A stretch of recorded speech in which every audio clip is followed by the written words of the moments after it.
video na ito, susubukan ko mag-survive at ng motorsiklo ko na pasukin at i-uncover at tinatagong ganda ng Mount Pinatubo. Abe, nakaka-inlove. Dito susulyapan natin ang way of lives ng mga locals na ninirahan dito.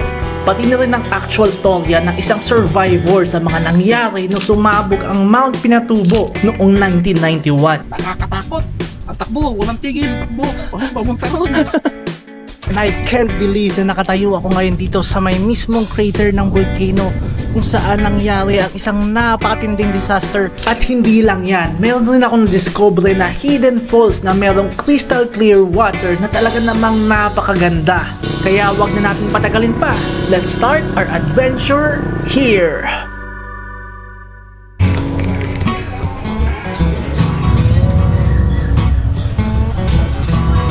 Okay guys, we're back. As you can see, yung ating motor punong-puno na ng luggage. Yung mga bags natin ngayon, mga bagong dating lang yan, kahapon dumating.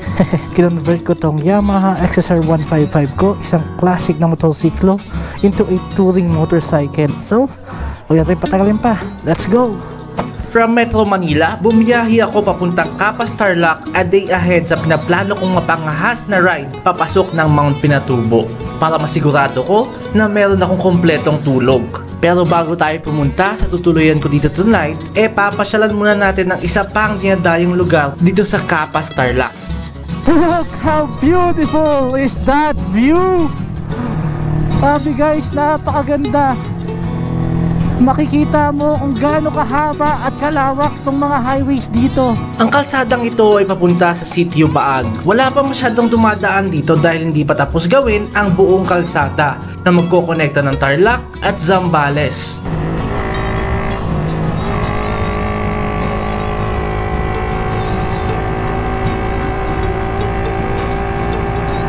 Sitio Baag.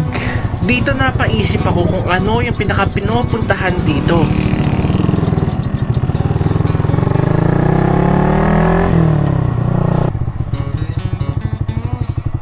Mga campsite na pala dito. Sinubukan kong pumasok dito for 50 pesos na entrance fee just to check kung ano yung view sa loob. So may cafe din dito guys sa katabi nito, pero sarado. Weekends lang daw nagbubukas. Ibig sabihin, mga dayo lang rin talaga yung mga customers dito. So basically pala guys, parang nature trip view lang yung makikita nyo dito sa mga campsite. Meron silang mga kubo-kubo na ganon, na I guess pwede nyong rentahan. Ayun pa, meron pa dun. But lalabas na rin ako. So 50 pesos yung binayad ko dito para makapasok. So, parang gusto kong magtingin ng view dun sa labas, may mga magandang kalsada. Let's go!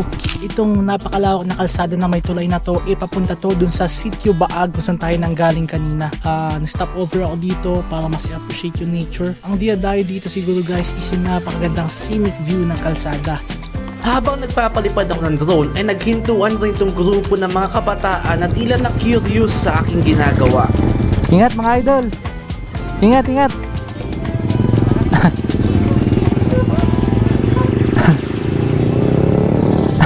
Ako na, kinabahan ako sa mga yun laking grupo mga lalaki, mga naghintuan. Nakinuhod lang ng drone. Dibdib to guys kaya hindi rin ako komportable na may isang grupo ng mga lalaki na papalibutan ka tapos hindi ka taga dito. So medyo kinabahan ako, lalo na nakalabas yung mga gadgets ko. But thankfully it turns out na mga friendly naman talaga yung pakay nila. Anyway guys, tapos na ako dito sa side trip natin to. Pupunta na ako ngayon dun sa headquarters ng Pinatubo Trail Rider Association of the Philippines. So sila kasi guys yung magiging guide natin tomorrow. And dun tayo magka-camp dun sa bahay nung I think leader nung grupong yun. Kasi in-offer niya sa akin na dun lang daw ako mag-camp, walang bayad. Anong mayroon dito? Ang daming naka-parking sa tabi ng kalsada, parang Afam Bridge kung sa Siargao. Mga kainan. Okay. Ito yata ang tambayan dito paghapon. Ayan o, ang daming mga sasakyan. Parang may perya din. Hi sir, good evening. Sensya na sir na makikistorbo. Sige po, Jeff po, Jeff.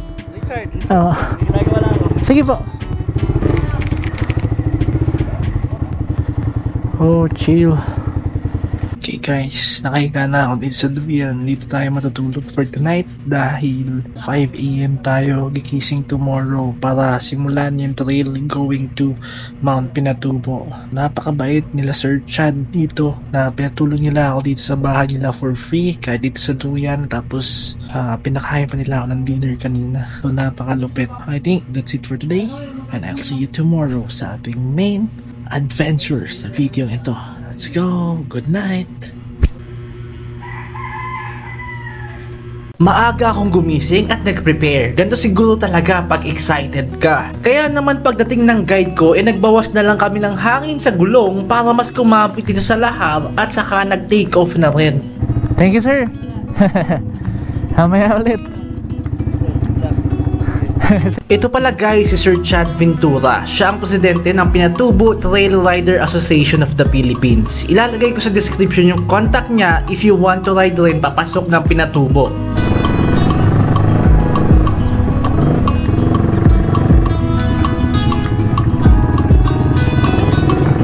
Alright guys, it's game time.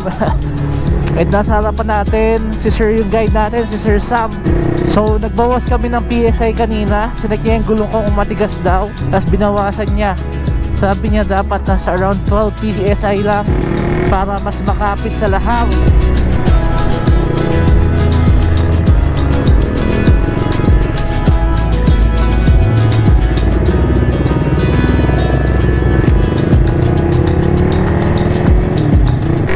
Ano? Kakayanin kaya ng ating Yamaha XSR ang Pinatubo Trail. Alright, here we are. I think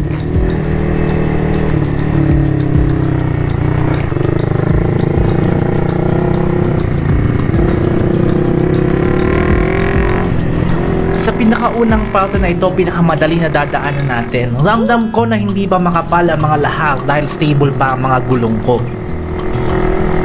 sheesh! Simula pa lang. Meron na rin mga water crossings dito, kaya bakas na rin sa mukha ko ang ngiti dahil napakasaya mag-ride sa ganito. Ah.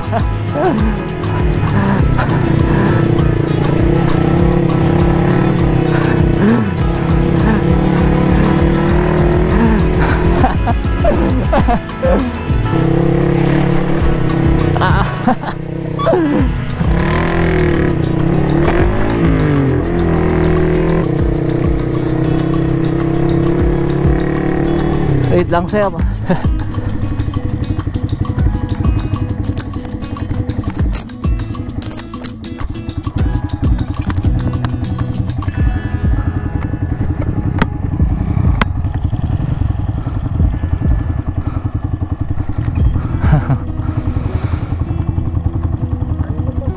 Ay, nalaglag pala. Okay. Hindi ko napansin. Hanip yan. Wala yung net.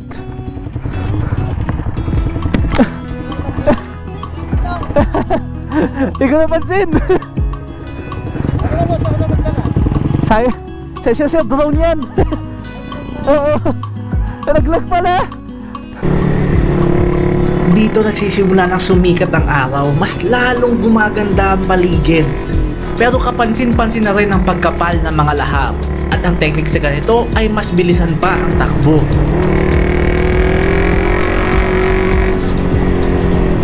Ganda! Solid si Sir Sam! Ganito yung mga lugar na papatanong ka talaga ng nasa Pilipinas pa ba ako? Nakakabighani ang ganda at mas lalo mo itong ma-appreciate pag nakamotor ka dahil mas kita at ramdam mo ang paligid. Sa tindi na mga lubak dito guys.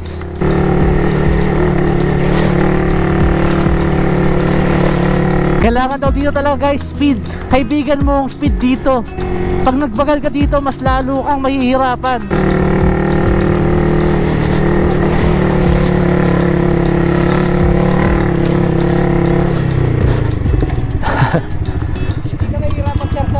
Saan po? Hindi naman masyado. Na normal naman po na wobble siya, no? Tignan ko lang to sa grit na law eh. Yun, naayos ko na guys yung GoPro ko. Maluwag kasi. Let's go!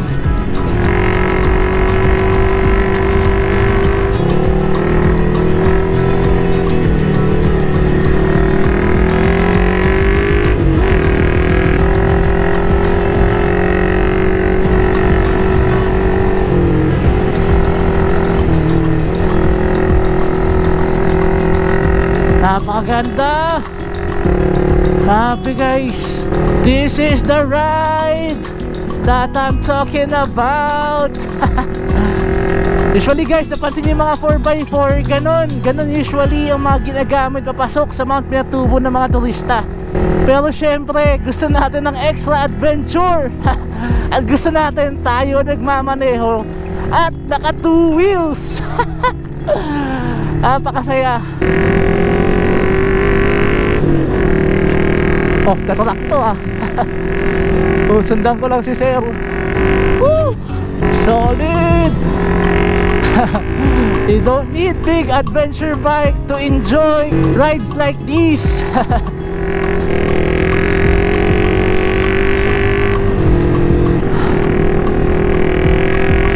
Nakaka-in love.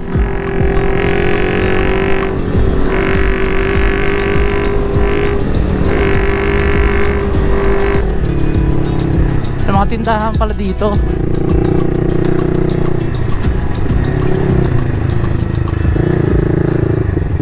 Gusto mo bang kumuha ng shots dito? O doon na sa Pinatubo? Tsaka yung falls doon. May falls po doon? Kaya lang, hindi siya ganun kataas. Pero malinaw at malamig yung tubig. Sige po, doon na lang. Sa parteng ito, naramdaman ko na mas humirap na ang dadaanan. Literal na napakakapal ng lahar sa area na ito.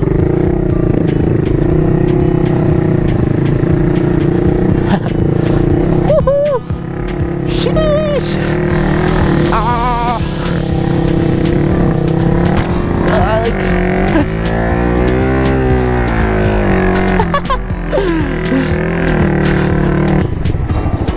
Ayun yung tinatawag na Toblerone. Toblerone po. Toblerone yun. Dahil lugis Toblerone. Hanggang doon po yan. Hindi naman. Ito lang itong harapan. Okay guys, meron din palang falls dito, sabi ni Sir. So pwede namin daanan mamaya yun. Grabe.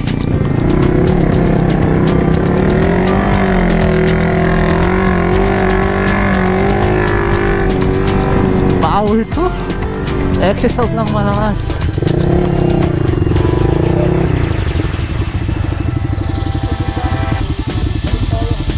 Putol po dito.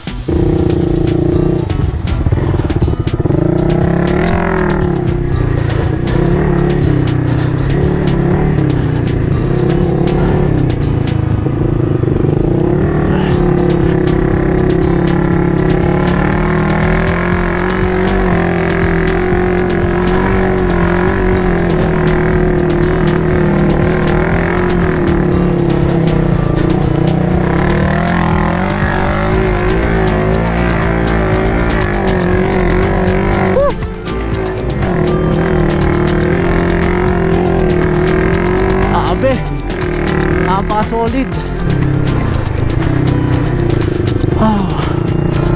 So beautiful. Dito naman mga naglalakihang batuhan ang kailangang daanan. Kaya talaga namang nakafocus ako dito kasi hindi dito ang spot na gugustuhin kong maitumba ang aking motor.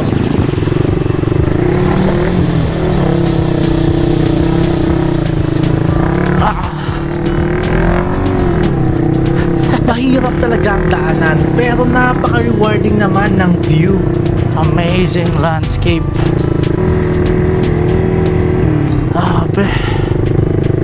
Can you see that guys? Napakaganda.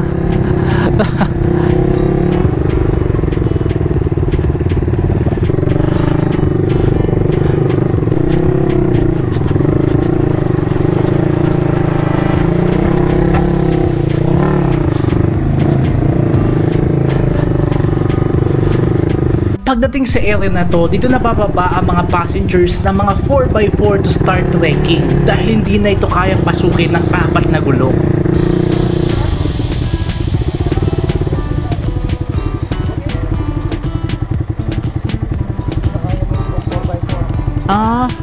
Pagka-trekking na sila.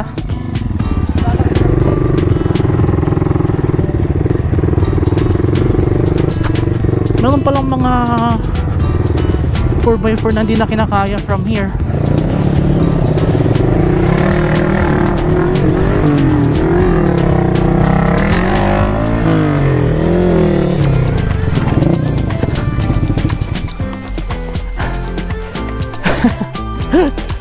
Sheesh.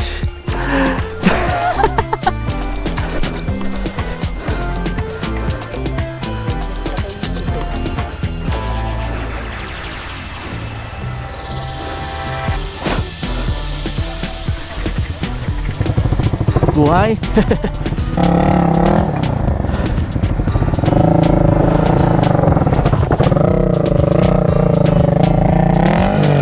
Uy, nakalas. Shish.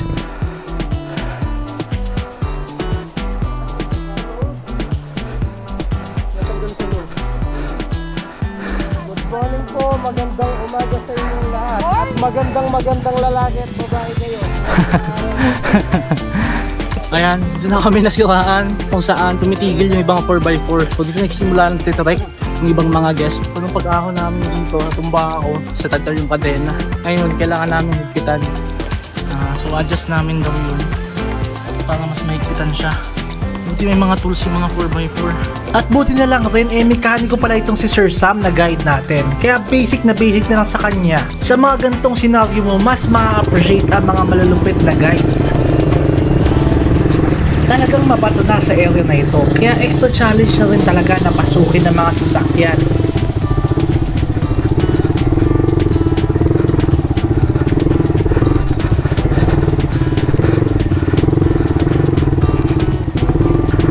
Ayan. So napansin nyo, yung mga kasabay natin naglalakad na kasi hindi na ito makapasok ng 4x4.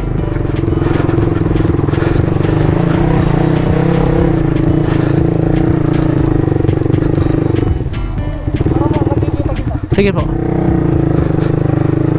Pinauna ako ni sir.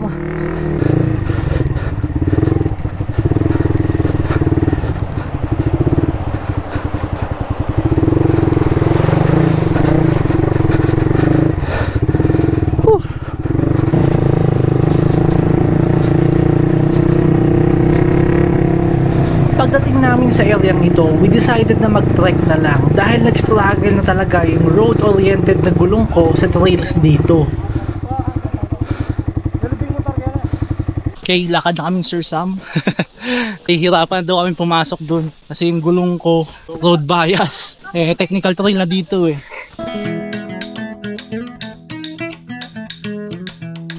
Wala rin tubig nila dito. Pang high-tech.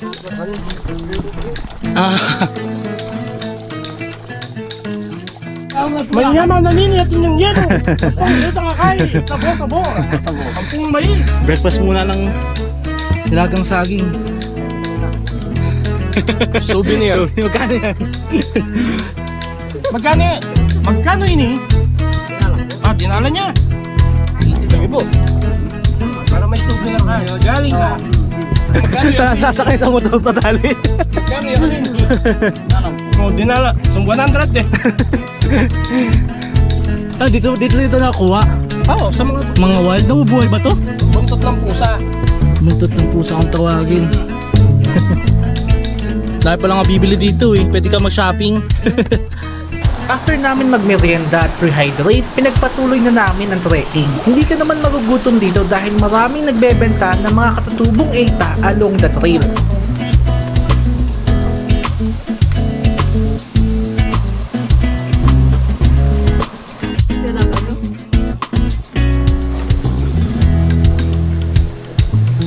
Around 3 kilometers pa na trekking simula kung saan namin iniwan yung motor. Kaya talagang need mo ng energy.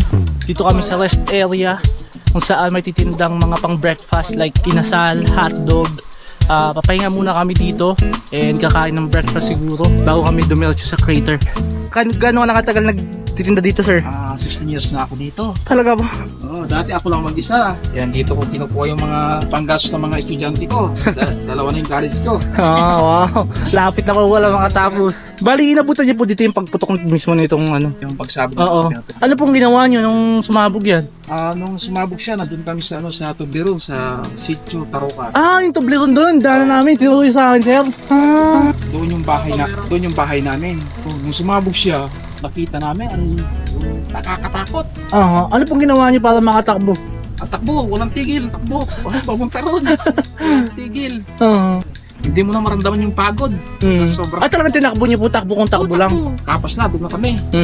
Gating namin sa tolda ng mga sakyan na, mga dump truck. Nag-rescue na. Oo, sakyan ng gobyerno. Tapos nung, bumalik na naman kami. Yung ilog, yung mga isda, mga palos, ang dami. Talaga? Dami. Pag putik ganyan mga putik. Yung ginawa ko sa mga palos, gumawa ko ng fish pan. Sako-sako yung mga yung mga palos noon, ang dami. Saan po nang galing yun? Talaga, isda talaga ng ng ilog. Abang. Ilog, abang. Tapos dahil sa pagsabog parang nag-react din sila. Native na isda. Hindi na sila makakita sa putik. Kaya madali lang hulihin. Sir, thank you po. Bagong luto. Init pa. Kain muna kami, Sir Sam. Nakakatuwa lang isipin na yung pinatubo na nagpatakbo kay Kuya Eddie noon ay ang same pinatubo ngayon na nagbibigay na ng main source of income sa kanya through tourism. Salute sa mga taong katulad ni Kuya Eddie. Kaya wag na wag tayong magdadalawang isip na i-promote at suportahan ang local tourism natin sa ating bansa. Tapos na kami kumain. At least nakapagpahinga at nakapag-regain kami ng energy. Around 20 minutes trek na lang daw to papunta dun sa crater mismo.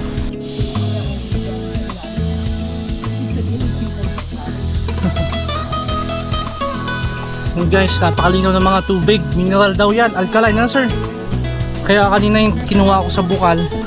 Sarap. Malamig. Natural na malamig. Finally. Few more steps. Ligong-ligo na kami. Okay guys, andito tayo sa Pinatubo Crater. Tingnan natin kung gaano ang ganda yung view dito.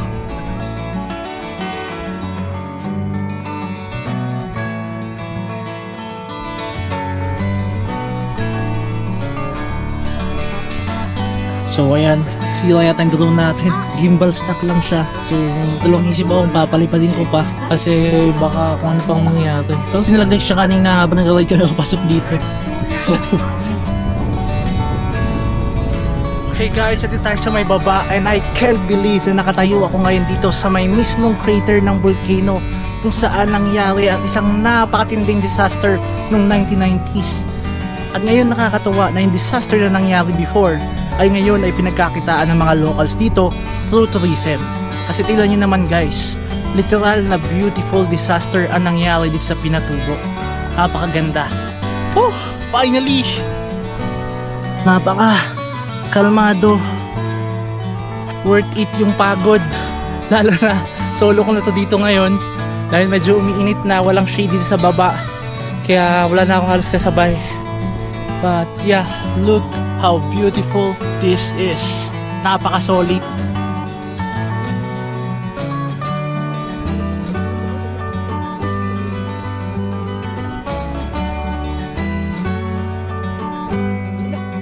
Ito na ako. Ayan. Tinawag na ako ni Sir Sam. So magsasarado din pala yung daanan pa uwi. Kasi sinasarado nila yung daanan doon kasi ginagawang training ground ng Air Force. So I have to go back there. At least na-enjoy na natin tong lugar na to. It's too bad na nagloko ang ating drone. Nalaglag kasi kanina guys while riding sa trail. But even though wala tayong drone shots, I hope na napakita ko sa inyo ang napakagandang view ng Mount Pinatubo. Okay guys, ngayon nag-off track kami sandali dahil may sisilipin kaming falls dito. So meron din daw ditong falls along the trail. Tingnan natin kung gaano kaganda. So ayan, dito ang daanan papunta dun sa falls. Adventure to the max to. Dito pa lang sa daanan, napakaganda ng tubig. So ito, medyo hidden na to. Usually hindi to natadaanan ng mga turista pag galing sila sa Mount Pinatubo. Pero hindi alam ng karamihan, meron ding falls dito. Wow, ang ganda. What? Mengway Falls. Look at that, ganda ng tubig. Solid. Hindi ko na-expect to ah. Look at that. May tubig, napakalinaw. True adventure to guys. Solid adventure. Grabe. Solid. Happy guys. May hidden falls na pala dito sa Mount Pinatubo. Happy guys. Wala na akong masabi sa adventure dito sa Mount Pinatubo. Sulit na namin. Nakakapagod pero napaka-rewarding. Napakaganda. Walang ibang tao dito, kabilang. Solid. As you can see, sobrang linaw ng tubig, crystal clear. Woo! Solid, saka malalim yan guys ha, pero kita yung ilalim. Habang lamig. Look at that guys. Solid. Grabe. Napaka-clear ng tubig, saka napakalamig. Solid. Ayan, may mga tumutulong tubig. Alkaline yan sir. So ito lang tinatawag na alkaline. Masarap inumin.